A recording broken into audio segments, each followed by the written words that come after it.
Assalamualaikum warahmatullahi wabarakatuh. Teman-teman sekalian, sekarang kita ada di podcastnya Perspektif Adidaya. Mudah-mudahan insya Allah podcast ini adalah podcast yang akan memberikan perspektif dari Adidaya Institute terhadap banyak persoalan-persoalan bangsa kebangsaan. Dan pada hari ini adalah podcast perdana kita menghadirkan Direktur Eksekutif Adidaya Institute, Mas Rahman Toha.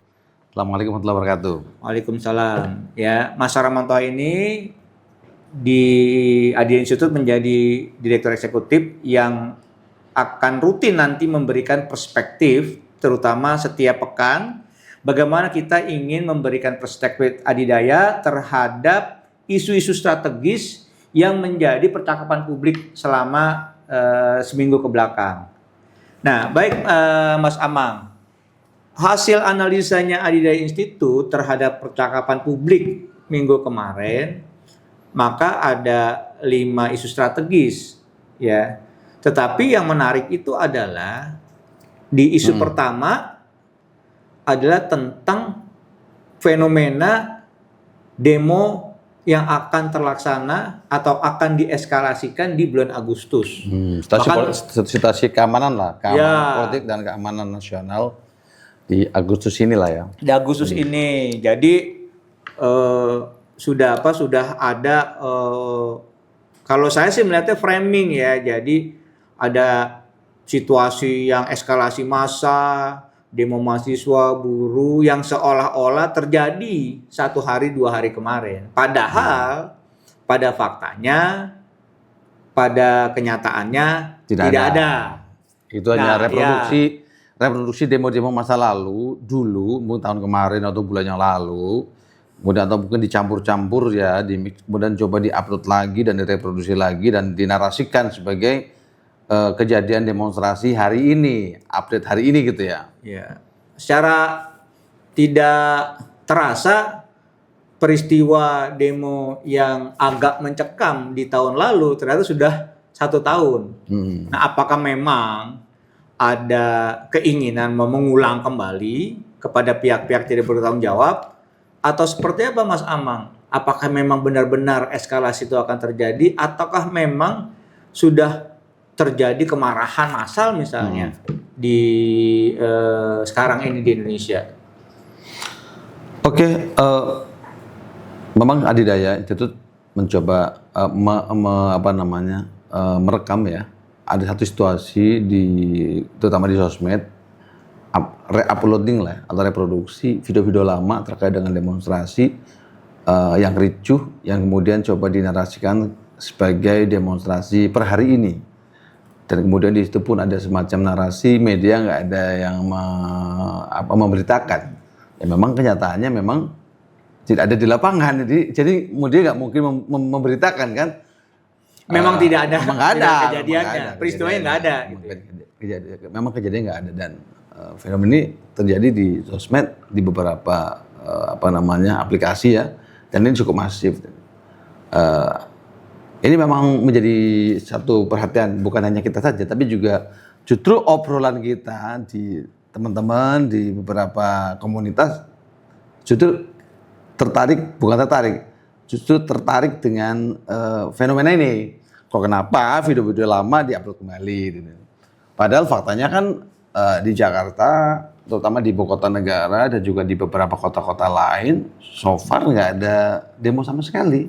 Yang istilahnya demo yang besar, kemudian kisruh, ricuh dan sebagainya nggak ada. Tapi ada framing seperti itu yang seolah-olah ada orkestrasi konten ini coba diupload dan sebagainya. Nah, jadi ini tentu dalam konteks kita, dalam konteks bacaan situasi lah ya, bacaan situasi atau bacaan terkait dengan ancaman dalam konteks ini, ancaman tanda petik ya, bagi keamanan dan situasi politik dan keamanan nasional ini menunjukkan bahwa ini ada fenomena seperti yang perlu sebenarnya kita monitor lah ya. Kalau dalam bahasa lebih tinggi diwaspadai. Meskipun sebenarnya situasinya nggak seperti ini kan. Ya. Kira-kira nih Mas Rahman ya. Mas Rahman itu biasa kita panggil Mas Amang kalau teman-teman gerakan itu menyapa beliau.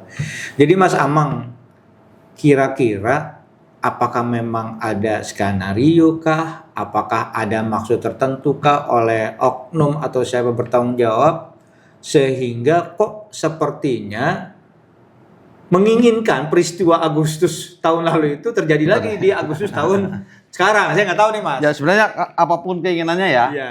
apapun keinginannya ya, sebenarnya kita perlu membaca dari sisi apa namanya ancaman lah ya, threat-nya lah. Kalau obrolan saya dengan teman-teman yang mungkin berkecimpung di dunia pengetahuan atau knowledge intelijen kan, ancaman ini kan istilah kata merupakan analisa terkait dengan beberapa hal. Ya, yang pertama lah terkait dengan intention lah, niat buruk lah, niat jahat lah. Apakah sekarang ini terlihat atau tidak? Memang dengan adanya re-upload atau bahkan reproduksi demo-demo lama yang ricu kemudian dinarasikan adalah demo hari ini, itu menunjukkan ada intensi, ada niat buruk lah untuk mencoba mendorong narasi kekhawatiran, narasi ketakutan di kalangan masyarakat. Tetapi kan faktanya kan juga kita melihat respon publik juga ternyata tidak merespon hal ini secara negatif, justru secara emosional. Justru publik tertantang untuk menunjukkan literasinya, dan alhamdulillah juga kita melihat di sosmed juga di dunia nyata publik yang terpengaruh. Artinya memang narasi-narasi ini kita anggap sebagai gagal untuk membangun persepsi bahwa ada situasi yang mengancam keamanan dan politik ibu kota dan kota-kota lain. Mungkin nggak misalnya framing yang terjadi pada saat ini justru ingin memprovokasi atau menstimulasi elemen-elemen oposisi kah, elemen-elemen yang tidak puas dengan kebijakan pemerintah sekarang, sehingga tadi ya narasi ketakutan dibangun, kemudian menstimulasi, memprovokasi, akhirnya mungkin mereka dengan situasi ini bergerak beneran.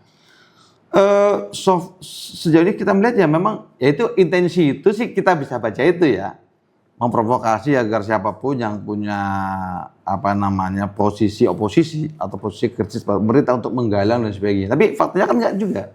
Faktanya enggak terlihat kan. Jadi justru ini yang agak aneh kan, diberitakan di sosmed seolah-olah rame tapi di fakta di lapangan tidak demikian. Tapi ini kita menangkapnya ya ada semacam niat buruk lah untuk memframing situasi ini ya. Nah, sehingga dalam konteks obrolan selanjutnya setelah kita melihat ada intention, ada niat seperti itu yang kita lihat, kita juga melihat adanya circumstance lah, situasi lah. Terus siapakah menjadi obrolan ada ketakutan? Karena enggak juga. Karena obrolannya kan kita melihat justru ada kanalisasi kan. Sikap-sikap kritis daripada kalangan mahasiswa yang kritis, kalangan oposisi yang lain kan mendapatkan respon yang sila kata positif aja. Ya kalau kritis ya silakan aja. Artinya bahwa pemerintah juga mencoba membangun kanalisasi bahwa nalar kritis publik juga tidak direpresi, kan begitu. Bahkan malah di beberapa momen pemimpin mahasiswa yang kritis pemerintah mencoba menghadapi dalam sebuah dialog terbuka di televisi dan sebagainya. Ini kan kanalisasi, tidak direpresi tapi dikanalisasi. Nah, bahkan ada gerakan yang katakanlah kelompok yang mungkin kritis membentuk semacam komunitas apapun ya dibiarkan saja. Jadi dalam konteks ini sebenarnya secara situasi ya malah dinamis saja dan positif. Karena justru tidak ada represi gitu loh. Nah, Mas Amang kan juga pernah menjabat sebagai presiden mahasiswa KM UGM ya. Kemudian juga pernah jadi ketua umum PP kami. Jadi urusan demonstrasi itu sudah terbiasa lah, sudah bagian yang inherent dari Mas Amang. Nah, mungkin dalam logika gerakan mahasiswa biasanya demonstrasi itu adalah salah satu opsi terakhir biasanya.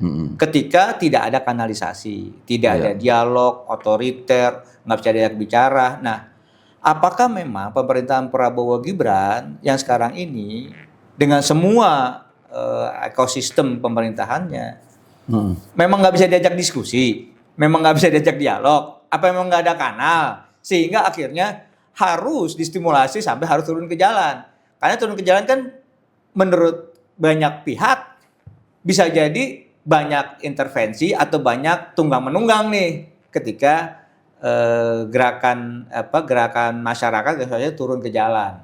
Kan saya melihat begini, pada aspek lembaga negara yang memang bertugas untuk menyerap aspirasi itu dewan, bahkan dewan membentuk semacam badan aspirasi masyarakat kan. Yeah. Ada semacam alat kelengkapan dewan, itu badan aspirasi publik kan. Yeah. Jadi mereka secara khusus menyerap aspirasi siapapun. Artinya ini bentuk respon positif bagaimana ada kritik terhadap dewan yang memang dianggap tidak menyerap aspirasi, malah dibangun ruang untuk menyerap aspirasi siapapun. Dan saya dalam beberapa kejadian pimpinan dewan juga mencoba mencari solusi secara langsung kan, taktis langsung. Katakanlah misalnya komunitas ojol mendesak agar tarif 20% itu tarif potongan 20% agar dikurangin. Akhirnya disepakati potongan tarif ojol itu menjadi 8%. Dalam bentuk apa? Nah, ini kan masih proses. Bentuknya agar bisa ada payung hukum yang memang mengikat para pihak. Kan begitu ya. Dan ini sedang berproses. Artinya kan ini aspirasi publik dalam hal ini adalah komunitas ojek online ini diterima oleh pemerintah, baik di DPR maupun di eksekutif. Kemudian yang kedua, bicara soal katakanlah demo-demo mahasiswa kan. Justru sebenarnya mau bentuknya apapun itu merupakan aspirasi lah. Iya. Mau demo, mau audiensi, ini kan cara menyampaikan aspirasi. Hanya kan menurut saya kan sekarang mau lebih efektif yang mana kan gitu loh. Sementara kan level menyerap aspirasi terhadap keinginan publik kan kita lihat, ya kan. Mau bahkan istilah kata kita melihat bahwa mahasiswa yang melakukan menggunakan diksi-diksi yang menurut saya lah sarkasme ya, kasar dan sebagainya pun juga dibiarkan saja lah, oke aja. Dan ini dunia demokrasi aja. Tinggal kita melihat sejauh mana level skala kedewasaan kita dalam berdemokrasi kan gitu. Sehingga menurut saya sih mau mahasiswa mau menyampaikan aspirasi dalam bentuk dialog, menyampaikan audiensi, bahkan demo sih nggak masalah. Kan selama pada dasarnya kan aturan sudah ada dan bagaimana kemudian para pemangku kepentingan termasuk juga mahasiswa dalam konteks aspirasi ini apakah juga menghormati atau tidak gitu aja kan. Yeah. Apakah dia juga memang sengaja atau tidak dan sebagainya. Tapi ya dalam konteks ini menurut saya mahasiswa silakan aja, it's okay. Nah tinggal bagaimana kemudian aspirasi itu kan kalau bagi saya sebagai yang pernah terlibat dalam resolusi konflik kan bagaimana konflik itu perbedaan aspirasi itu bisa dijembatani kan gitu. Kalau enggak kan jadi keras-kerasan dan enggak bagus kan begitu kan. Seperti itu, Pak.